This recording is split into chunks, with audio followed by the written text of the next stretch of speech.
Pagkatapos sasabihin ko bilang hari sa harang tao sa aking kanan, dali kayo sa aming pinagpalan ng aking Ama. Mamalayan ninyo ang kaharian na nilalabas sa inyo mula pa ang ikari ng mundo. Sapagkat nang nagutom ako ay pinakain niyo ako, at nang nauwa ako ay pinainom niyo ako. Nang naging dayuhan ako ay pinanuloy niyo ako sa inyong tahanan. At nang wala akong may suot ay binihisan ninyo. Nang may sakit ako ay nalagaan ninyo. At nang nasa uluan ako ay binisita ninyo. Sasagot ang mga kapatid, Panginoon, kailan po namin kayong nakita na gutom at aming pinakain, o nauhaw at aming pinainom?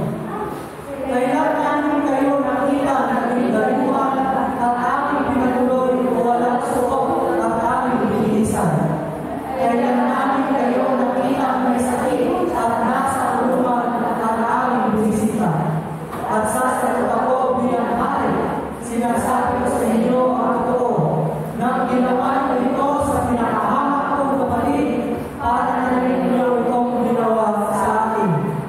Pagkatapos, sasabihin ko naman sa mga tao sa aking kaliwa, lumayo kayo sa akin, kayo mga isinumpa ng Diyos.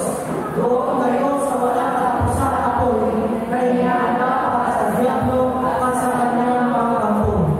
Sapagkat nang nagutom ako, ay hindi niyo ako pinakain, at nang nauhaw ako, ay hindi niyo ako pinainom. Nang maging dayuhan ako, ay hindi niyo ako pinatuloy sa inyong tahanan. At nang wala akong may suot, ay hindi niyo ako binilisan. Nang may sakit ako, at nasa ulungan, ay hindi niyo ako pinalagaan. Tatanungin nila ako, Panginoon, kailan po namin kayo nakitang nagutom, nauhaw, naging dayuhan, walang may suot, may sakit, o nasa ulungan, at hindi namin kayo tinulungan? At sasagot ako bilang hari, sinasabi ko sa inyo ang totoo, nang hindi ninyo tinulungan ang pinakahamak kong mga kapatid, ako ang hindi ninyo tinulungan. Itataboy ko ang mga tao ito sa walang hanggang kaparusahan, ngunit bibigyan ko ang mga katuwid ng buhay na walang hanggan. Ang salita ng ating Panginoon, pag-ibalin natin sa unang verse. Last Sunday mga kapatid, naalala na ninyo, sabi natin yung dalawang linggo na nakaraan na text natin ay para sa mga sumasampalataya. Ano ba? Para sa mga taong meron ng pananampalataya, yung parable of the talent, tsaka yung parable of the 10 virgins.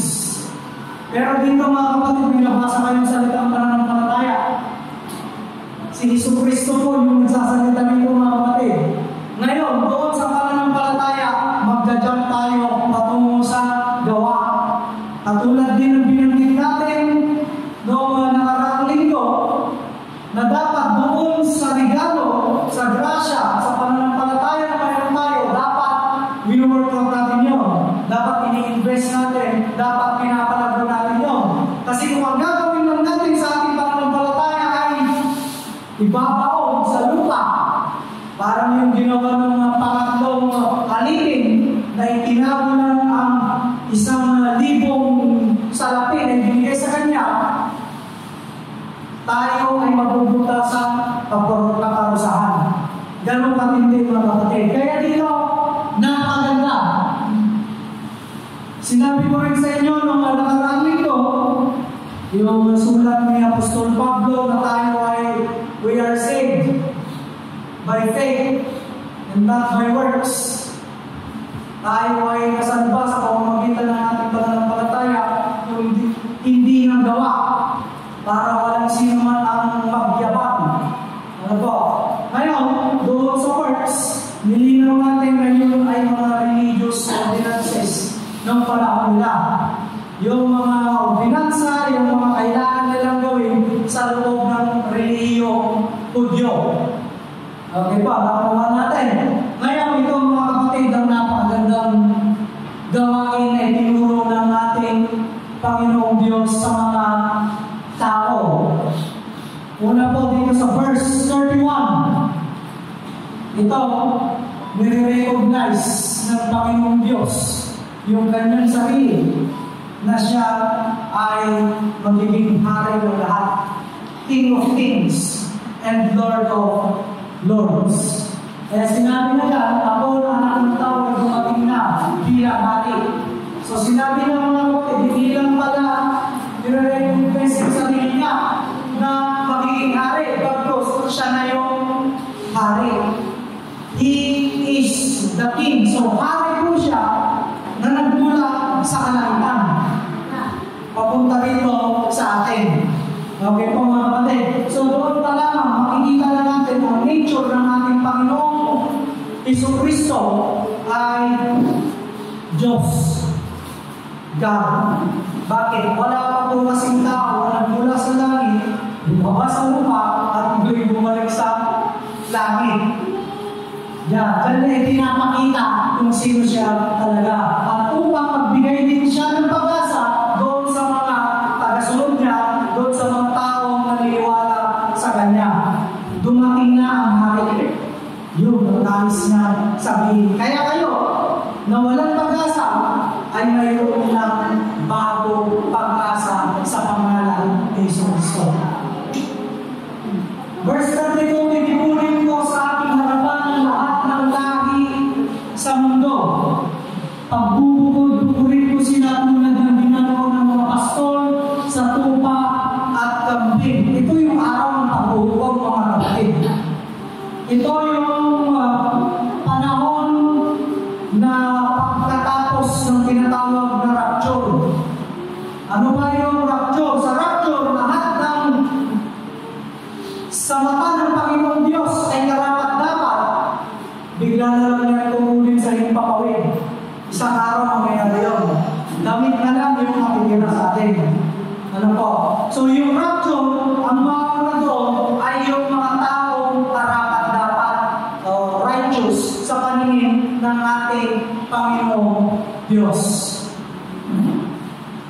Yung 32, yan yung araw ng paghuhukom na kung saan paghihiwalay niya yung mga taong mabubuti at yung mga taong masasama.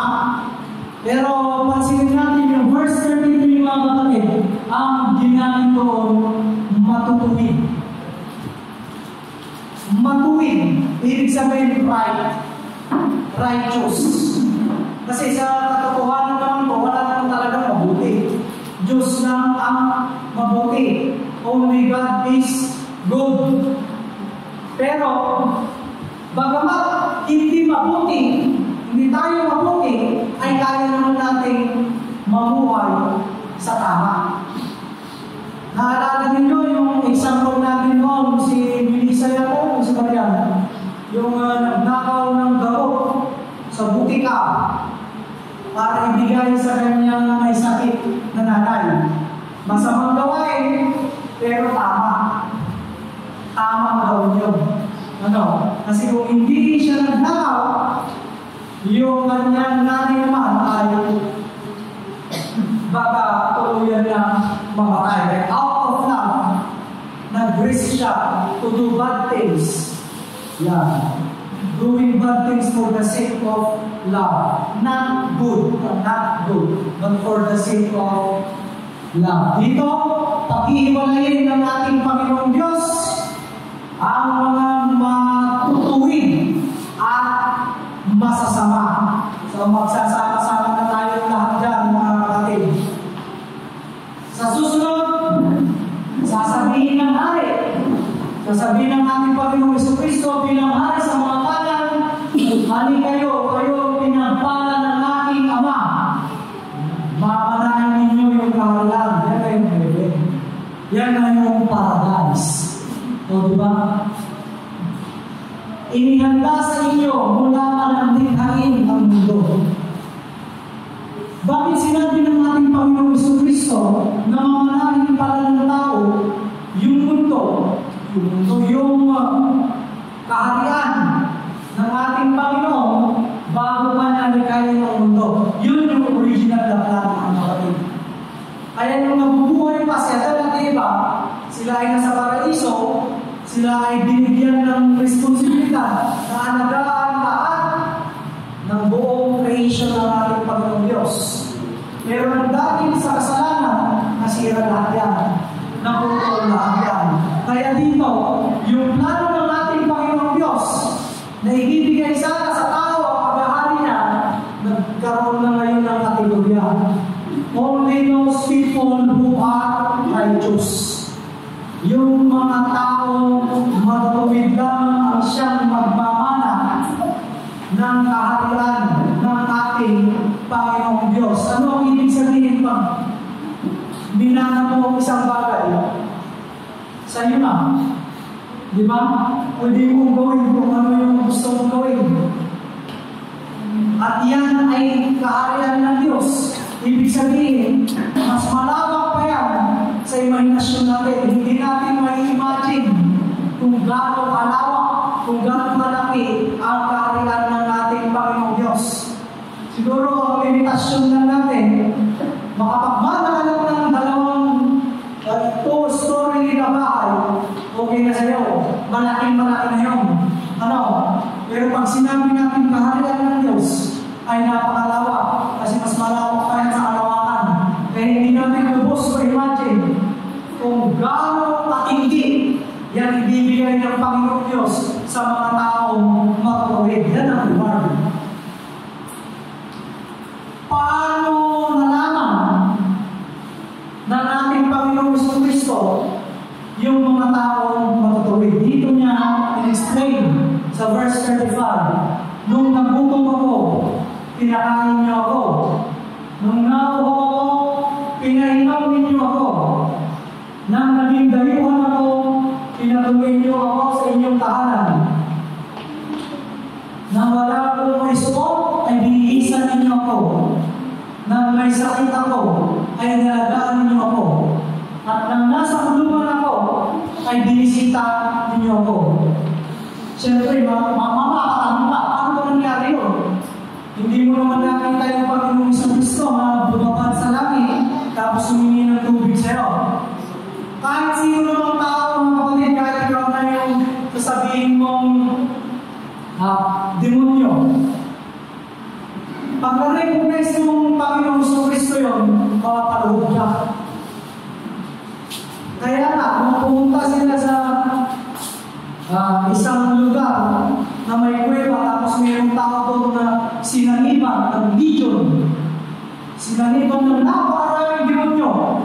Ano, kaya na siya, kaya na chain. Kaya niya kasakin yun. Nung na-recognize niya na si Jesus yung parating, hindi ba't napaluhod siya? Hindi ba't na-amaze siya?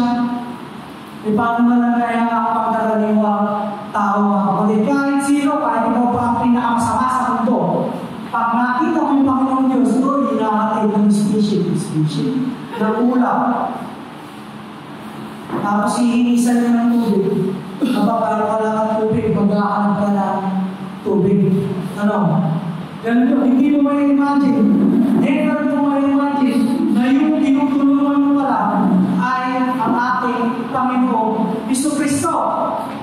Kaya napatanong yung mga tao ng tuwid na nasa kanan. Kailan po ba namin kayo nakita na buto, na uhaw, nagkasakit, nakulong, and so on and so forth. Yan. Sumagot siya, yung ginawa ninyo sa pinakahamak, ibig sabihin pinakamababa. Sa pinakamababa na kapatid, doon na kapwa ninyo, ay ginawa niya na rin ito sa akin. Napakaganda ng mensahe. Itong text, itong text na binasa natin mga kapatid, yan ay updated version ng pangalawang utos ng ating Panginoong Diyos. Ano yung pangalawang utos? Sino tatawag ng pangalan? Ano yung pangalawang utos? Love your neighbor as yourself. Hindi ba gano'n? Mahalin mo ang iyong kapwa tulad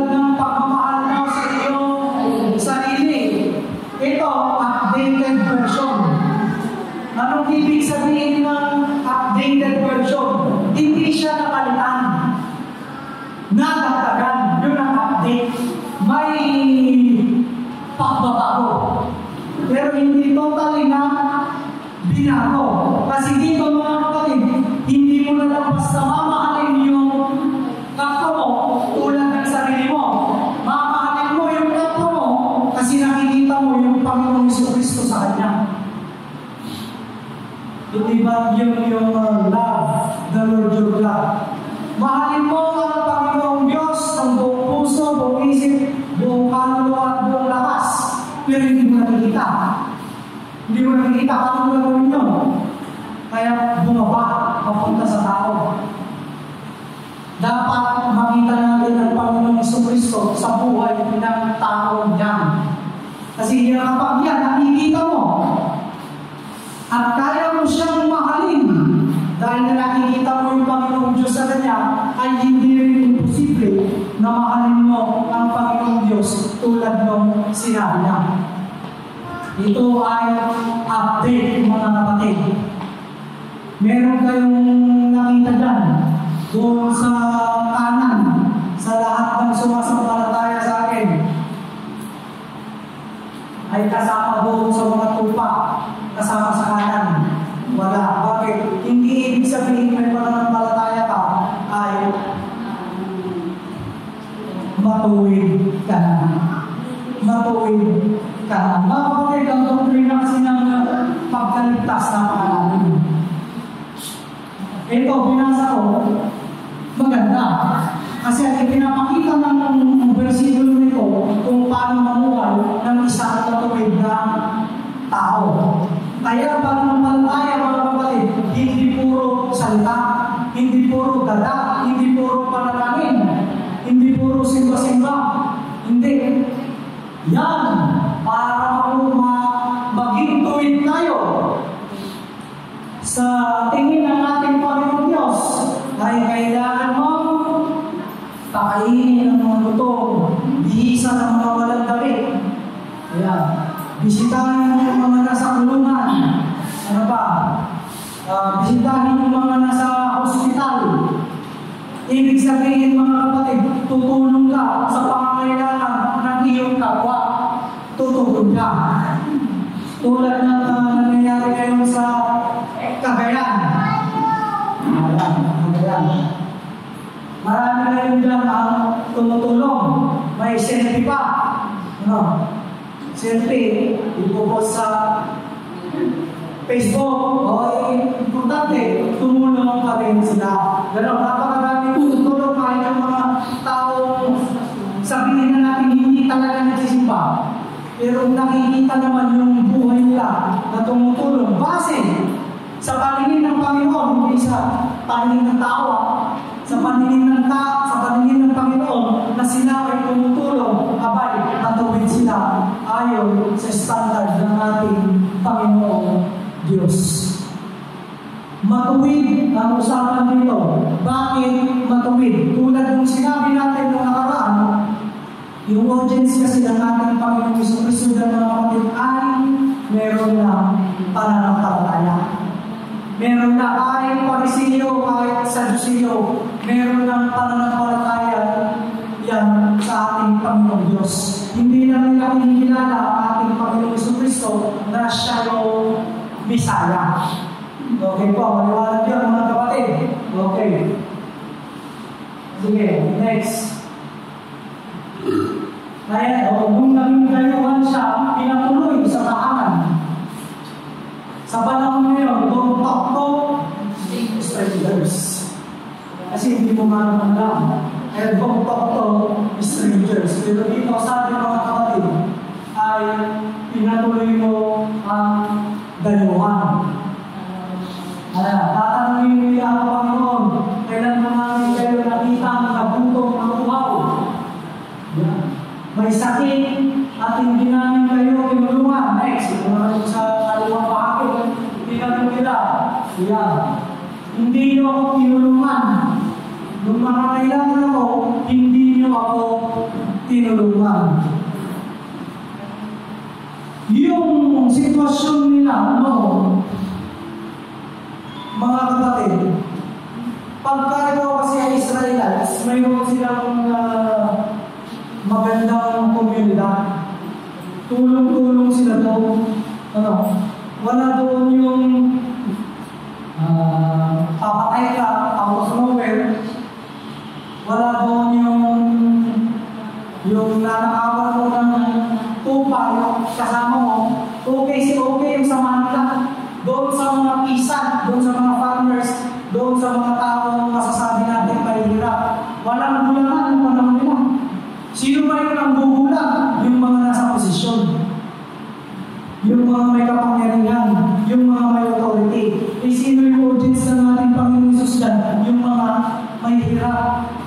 Kaya pag sinabi niya, pinatuloy mo yung stranger, mga kapatid, yung dahil noon, wala naman sa konsepto nila na yung stranger na yan, papatayin ka. Bakit? Wala namang makukuha sa'yo, patayin ka kasi mahirap ka. Nag-gets ninyo mga kapatid? Dahil mahihirap sila, at silang sinasabihan ng Panginoon Jesus, patuloyin mo. Kasi kung patayin ka lang, wala namang makukuha sa'yo. At yung mga stranger mo, mga kapatid, hindi uso naman yung magbabalat kayo, kakatok, tapos biglang hold up to. Wala pang ganun, patuloy lang mga kapatid. Lahat ng mga magnanakaw, lahat ng mga hold upper, lahat ng mga kriminal, nandoon sa disyerto. Halos wala kang makita sa loob ng bayan. At yung hold up lang nila doon, mga kapatid, yung mga mayayaman. Kaya nga, hindi ba kung sino pa yung mas mahirap, sino pa yung mas madaling magbigay? Mas madaling mag-welcome ng tao? Sila pa yung problema sa kakainin ng bisita? Sila pa yung hihingi ng pasensya? Di ba? Yan. Kasi kapag ikaw ay mahirap, mga kapatid, alam mo sa sarili mo at ramdam mo rin sa sarili mo na kung ikaw ay walang-wala, mahirap. Kaya kung hanggat meron kang pwede i-share, ibinibigay mo, i-share mo. Okay, pero yung mga nasa posisyon, mga kapatid, yung mga taas ko, hindi sila ganun. Hindi sila tumutulong doon sa mga taong mahirap. Nilulungo ka nila eh. Yung term na exploitation, ginagamit nila yung kahinaan ng mga mahirap para lalo silang umangat. Kaya meron yung masabihan na yung mga mayaman, lalo yung mayaman, yung mga mahirap, lalo humihirap. Pero sa panahon natin ngayon, mga kapatid, yung mga kriminal nagkalat. Puso-puso na yung kakatok, bigla ka mo ang lapin. Magtatanong nga lang kung magkano yung bita mo, mamaya yung cellphone mo, wala na. Ano mga kapatid? Kaya yung sitwasyon nila dito, iba sa sitwasyon natin ngayon. So paano pa rin tayo makakatulong? Ang prinsipyo ko mga kapatid, hanggat mayroon akong pwedeng itulong, tutulong ako. Pag alam mo sa sarili kong short na ako, at wala na talagang may tulong, ay God bless you na lang. Okay mga kapatid? Kasi alam natin, sa buhay natin, ay mayroon din tayo matinding pangangailangan. Ano po mga kapatid? Tulad na lamang sa Cagayan, hindi tayo nag-announce ng donation. Hindi tayo nag-announce ng kung ano yung pwede niyo ibigay sa church. Buti na lang sa ilan dahil may in-announce ng bahay-bahay. At least pa paano sa buong komunidad ng Magarwa ay meron na kayong share. Pero kung iba pa yun, tapos magbibigay pa tayo, ay mas lalong kayong mahihirapan kasi alam naman natin, karamihan sa inyo member ng 40s. Ano po?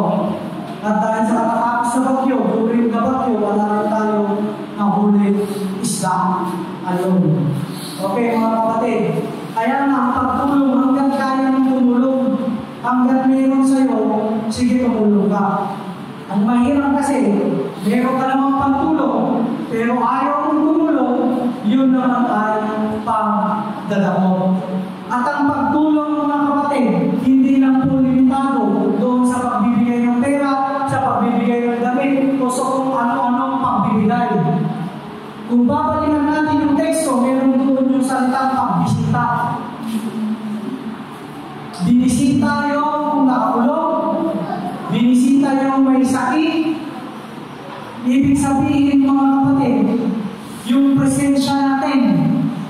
kailangan din yun sa pagtulong.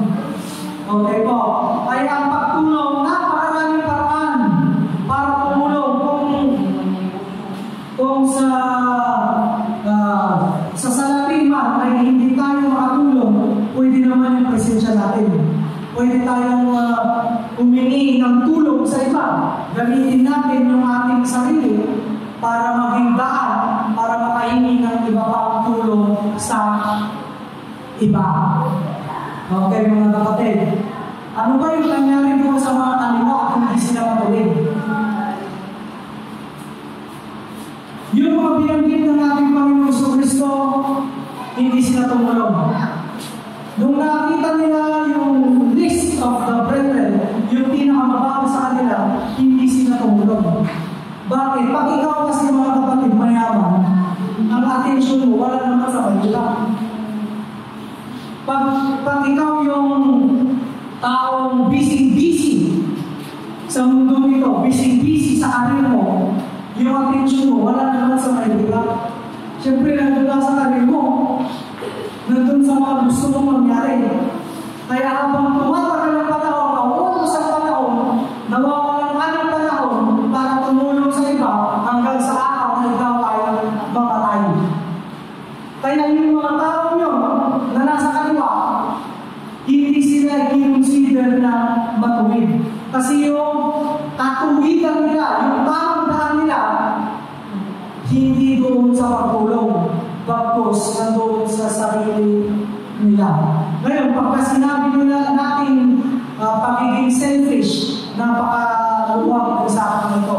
Hindi lang mo sarili yung ating tinitilo dito. Pagka sinabi mong selfish ka, maging sa pamilya, maging sa kaibigan, maging sa kamag-anak. Halimbawa, tumutulong ka pero limitado ka na palagi sa pamilya mo, kamag-anak mo, kaibigan mo. Selfishness din yun. Kasi yung pagtulong mo, nakabase sa kung ano ang gusto mo. Ano ang nais mo. Kung gusto natin maging matawid mga kapatid, tumulong tayo base sa kung ano ba talaga yung kailangan. Hindi base sa kung ano yung gusto natin mangyari. Okay po. At syempre, pag tutulong tayo, hindi natin ipapaalam sa kabilang kamay yung ginagawa ng isang kamay. Hindi ba sinabi ng ating Panginoon Diyos yan? Pero mga kapatid, huwag tayo magkataka kung halimbawa sa social media may mga nagpipicture na nagbibigay ng tulong. Yun kasi ang paraan nila una-una sa transparency. Para may pakita nila na yung mga donasyon ay talaga namang naibibigay. Okay po. Pangalawa, para makapag-encourage pa sila ng mas marami pang pagbibigay. Kasi nga, yung mga donasyon ay naibibigay sa tama. Ganun po yun, mga kapatid. Okay? Transparency at for encouragement. Kaya yung nakikita po natin sa Facebook, okay lang yun. Kailangan din nilang gawin yun. Okay, mga kapatid? Pero ilagay mo yung pangalan mo doon, iba na yun. Lalo na kung yung mga donasyon, hindi naman natin sa'yo. Pag galing sa'yo, ilagay mo yung pangalan mo, walang problema dyan. Kaya, napakahalaga na pananampalataya natin ay palaging mayroong kasamang gawa. Ito naman talaga ang aral ng Biblia. Unang-una dyan, yung grasya ng Panginoong Diyos, yun ang pagmamahal niya. Pangalawa, yung pananampalataya. Pangatlo, yung gagawin ng tao. At marami pa yun. Hindi pwedeng grasya lang o grasya yung tuturo mo. Hindi pwedeng puro pagmamahal lang. Hindi pwedeng pananampalataya lang. Hindi pwedeng puro gawa lang.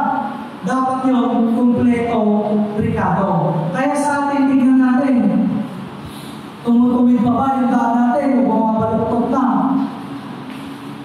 Nakakatulong pa ba tayo? O sa tingin na lang natin, lahat kulang. Bakit pa ako tutulong? Kulang na ako. Yun ang mentalidad ng mga madamo. We call that poor mentality. Lahat na lang sa'yo, kulang. Pag gano'n ang mentalidad mo, mahirap sa'yo tumulong. Mahirap sa'yo magbigay.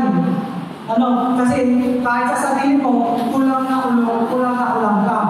Kaya pagiging mayaman o ang pagiging mahirap, sa isip ka natin yan. Wala yan sa pera. Kasi kahit wala ka, kahit yung mga taong grasa na nagdalaga dyan, pero sa kaisipan niya siya ay mayaman, hindi mayaman siya. Kung mayaman ka sa kaisipan mo, ibig sabihin, sobra-sobra yung meron ka, mas madali ka kayong magbigay. Sobra lang yan. Sige, bigay mo lang ng bigay. Hindi ka nakatuon doon sa sarili mo lang. Hindi. Bagkus iniisip ko, lahat ng blessing na lumarating sa'yo ay galing talaga sa ating Panginoong Diyos. Kaya iisipin din natin yun, mga kapatid, yung full mentality. Tanggalin natin yun. Wala sa estado ng buhay mo yung pagiging mayaman o pagiging mahirap. Kaya ating Panginoong Kristo, hindi naman niya, ikinakala na siya yung mahirap. Alam niyo ba mga kapatid kung bakit pinili niyang mamuhay ng bilang mahirap? Kasi yung mahirap, nandoon yung pinakamahirap na buhay. Doon mo makikita yung tunay na kalagayan ng tao.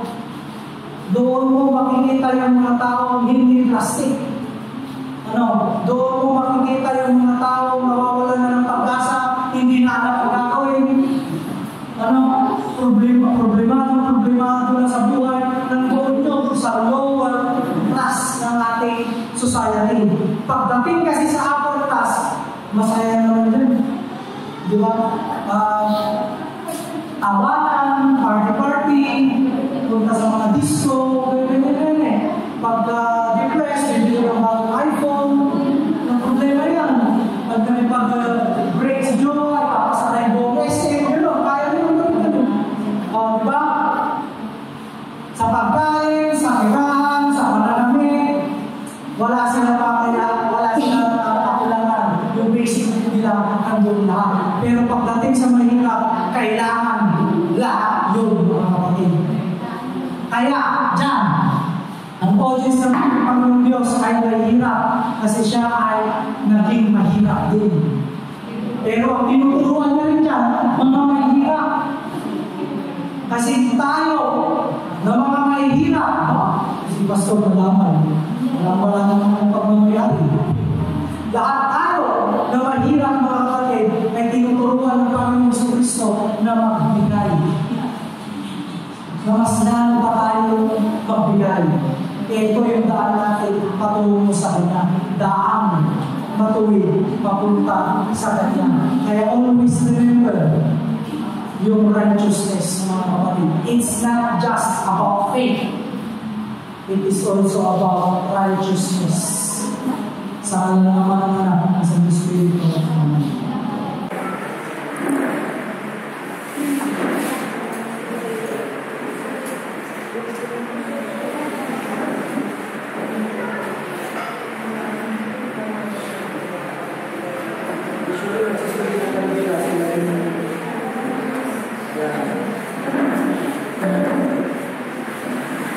We bring the sound of our praise.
puro salita, hindi lang puro post sa Facebook, hindi lang puro share ng God's Word, kundi dapat ay maramdaman kami na tumutulong sa iba, lalo na sa mga tunay na nangangailangan. Panginoon, kami po ay humihingi ng tawad sa bawat pagkukulang namin, na kahit mayroon naman kami makikitigan, pero hindi kami nagbibigay. Na kahit meron naman kami makitutulong, ay hindi kami tutulong. Na kahit mayroon naman talaga kami oras, ay hindi namin ibibigay ang mga oras. Patawad ng Panginoon sa mga pagkukulang namin ito sa inyo. At patawad din kung kami sa aming mga kulangan sa aming kapwa. Pero naririto kami ng Diyos. Tumatawag sa inyo. Nagamitin po ninyo kami. At ilapit po ninyo kami sa mga taong na mangailangan. Nang sa kayo ng Diyos ay makatulong kami out of our faith, out of our love, out of our hope in you and in you alone. Panginoon, patuloy namin pinapadalangin ng mga kababayan namin na nasa lanta ng bagyo ng lindol at ganun din ang mga tao sa ibang mga bansa. Nanaway ng Diyos ang mga kaunting na tulong namin ay magsama-sama. Mas lumaki pa sa meron ay mas marami ng mga po ng mga tao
Pinalangin na po si Kalihatsi sa kanyang nararamdaman.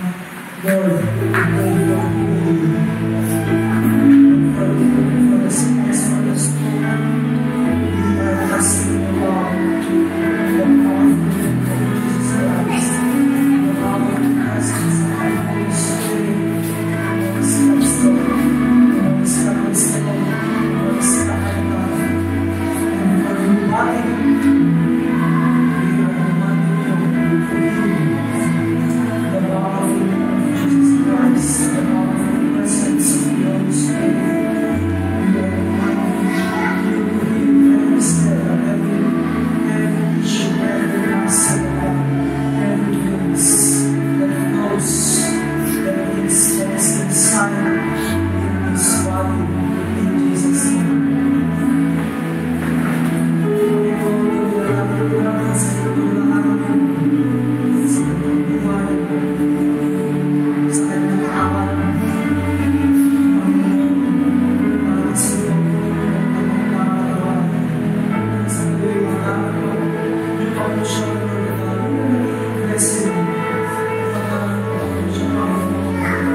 sa